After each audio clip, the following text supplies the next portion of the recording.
semuanya, my name is Melina. Here I'm the moderator, while Azfa, Sandra, Latif, Nandini, Siti Nurrohmah is the presenter. Dan kami akan membahas mengenai Pancasila sebagai dasar pengembangan ilmu.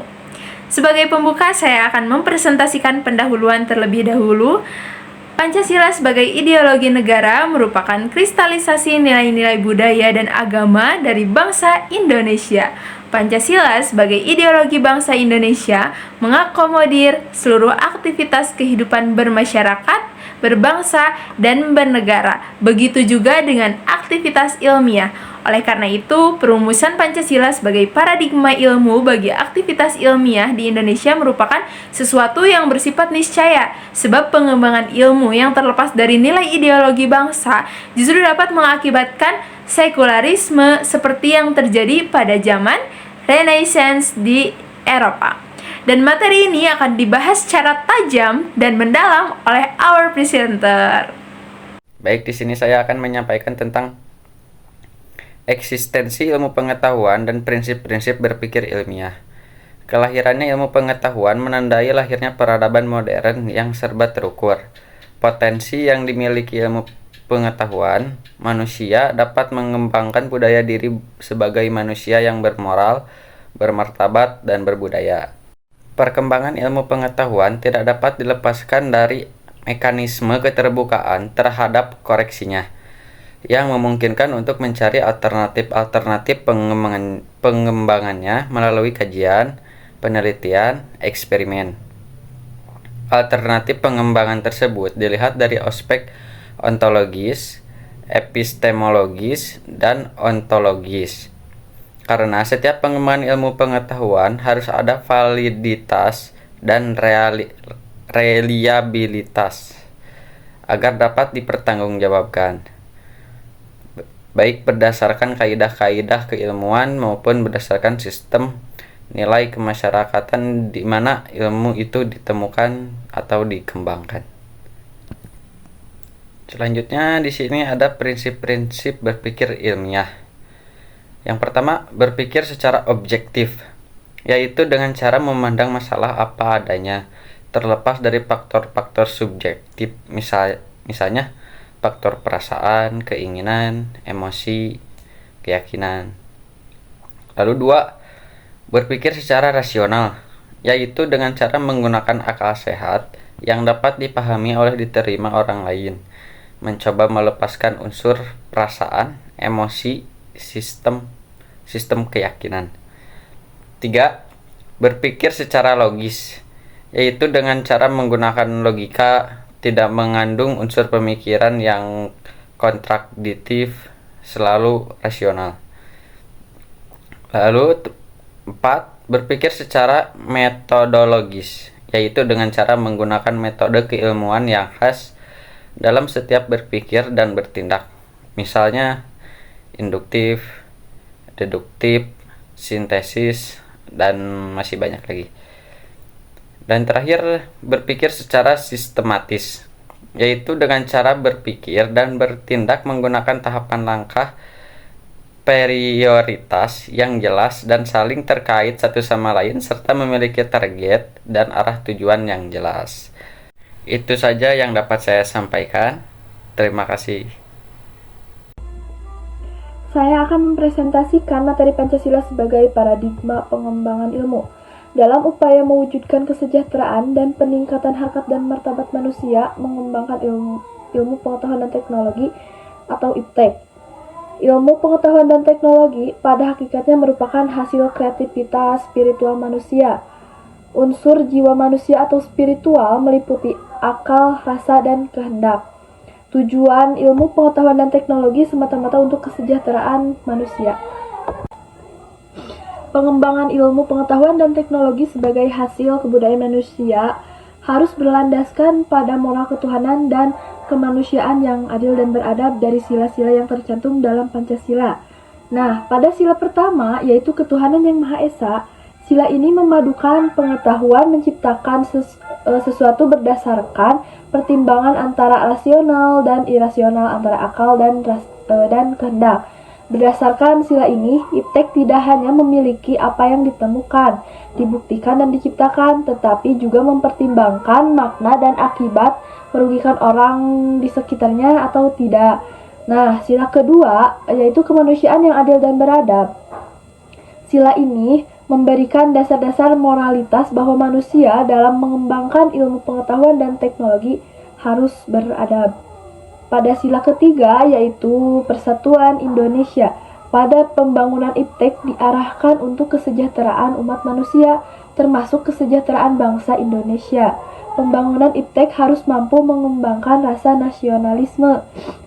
Nah, sila keempat yaitu kerakyatan yang dipimpin oleh hikmat kebijaksanaan dalam permusyawaratan perwakilan. Artinya, mendasari ilmu pengetahuan dan teknologi secara demokratis atau terbuka.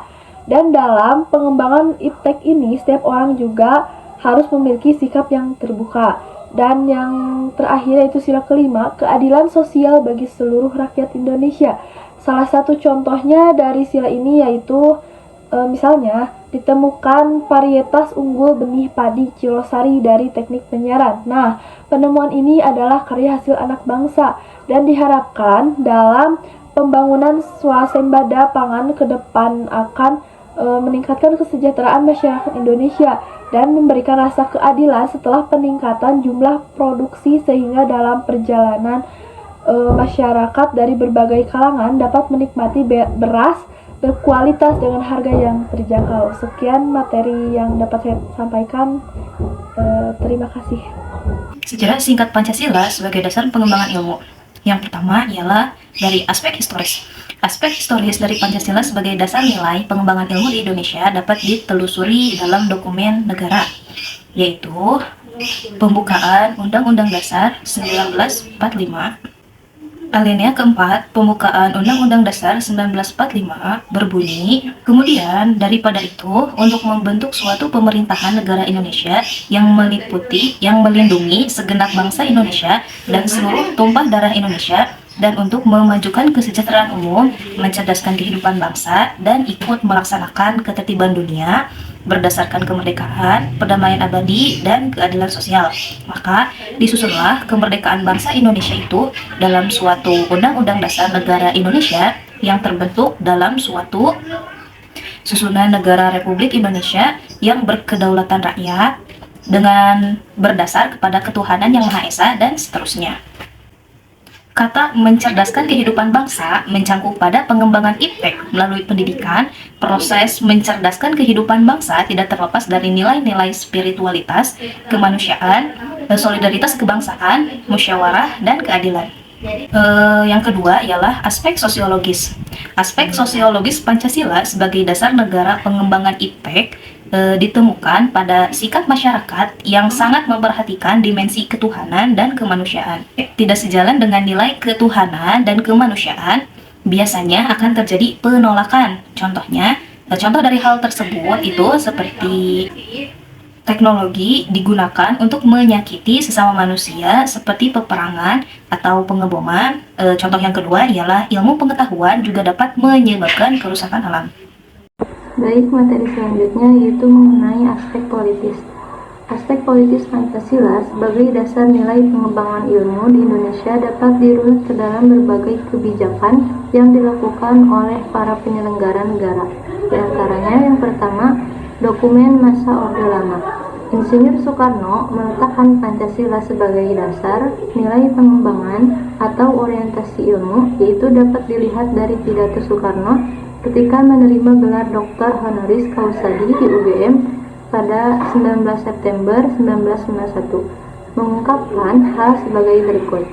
Bagi saya, ilmu pengetahuan hanyalah berharga penuh jika ia dipergunakan untuk mengabdi kepada praktik hidup manusia atau praktiknya bangsa atau praktiknya hidup dunia kemanusiaan.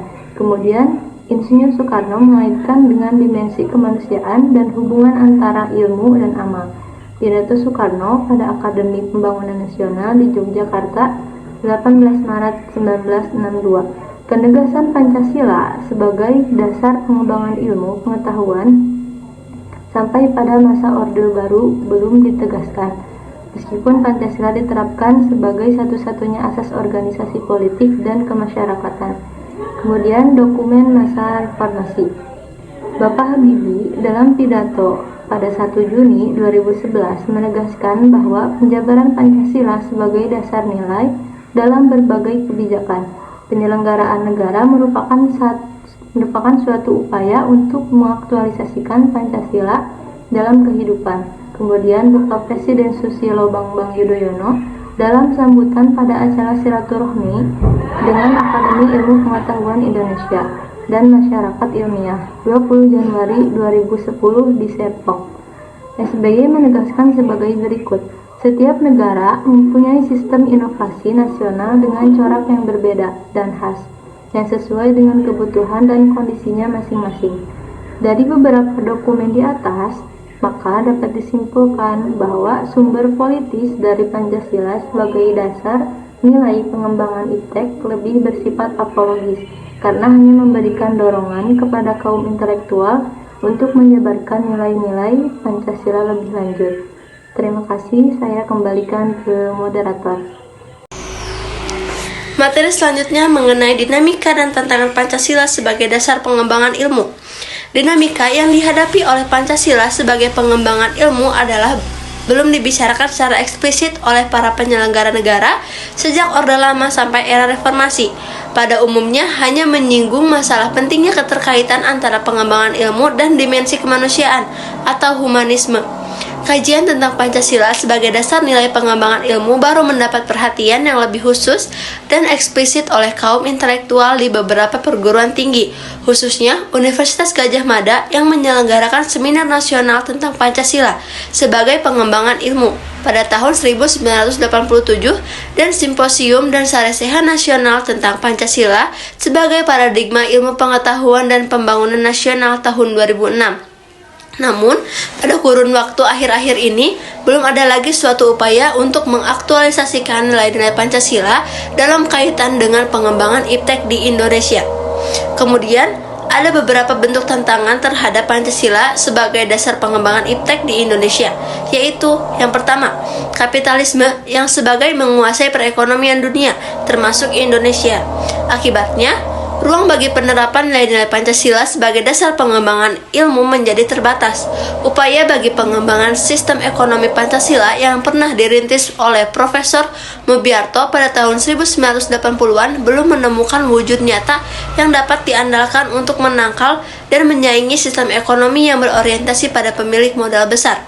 Yang kedua, ada globalisasi yang menyebabkan lemahnya daya saing bangsa Indonesia dalam pengembangan iptek sehingga Indonesia lebih berkedudukan sebagai konsumen daripada produsen dibandingkan dengan negara-negara lain.